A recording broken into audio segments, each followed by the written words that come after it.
Croeso nôl ato ni te. A'r jerseys yn hawlio'r sylw o hyd yma ynghylch y gwartheg.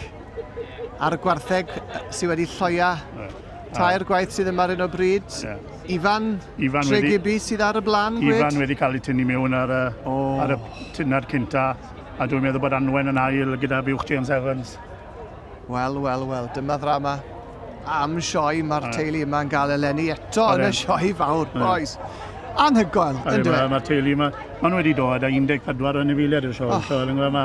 A'r gwaith sy'n mynd mlaen i paratoi. Mae'n rhyfeddol. Mae'n digon wael dod â 2 buwch y sioe, dim sôn yn dod â 14. Lot ffili dod â 1. Odi, na, fi'n gwybod. Ti'n bod am dod â 14. Mae hwnna yn clod môr i'r teulu. Go arbennig, ware teg. A maen nhw'n cael diwrnod dda yn y ddoi ring. Maen nhw'n cael llwyddiant mawr yma'n barod heddi.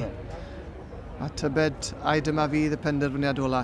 Dwi'n meddwl mai te, dwi ddim wedi newid i meddwl o gwbl. Dwi'n mynd i newid i byd eto. Unwaith mae'r beirniad wedi gwneud y penderfyniad. Na hi'n dyfe? Pwy mae wedi rhoi yn ail te? Anwen Thomas yn arwen i James Evans. James Evans nillodd y dosbarth drotha ar ail o fan agynau. Wyth hefyd yn cael sioe lwyddiannus. Odi, mae James wedi cael sioe dda. Mae jyst yn edrych unwaith to. Pwyso a mesur eisiau bod yn hapus i meddwl. Ond dwi'n yn gweld newid nawr. Na, dwi'n meddwl. Mae'r garden goch yn saff.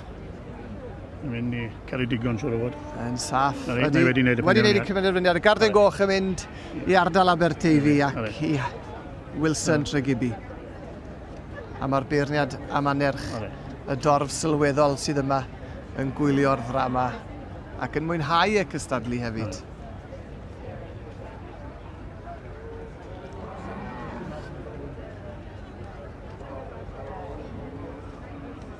Ambell i broblem technegol gyda'r meicroffon fyna? Neis dy rwy'n arall ar broblem. Di ma fe. Ond pan gewn nhw'r meicroffon i weithio, mi fydd hi'n anerch y gynulleidfa ac yn datgelu. Dyma hi te. Batri newydd, mae'n barod i fynd.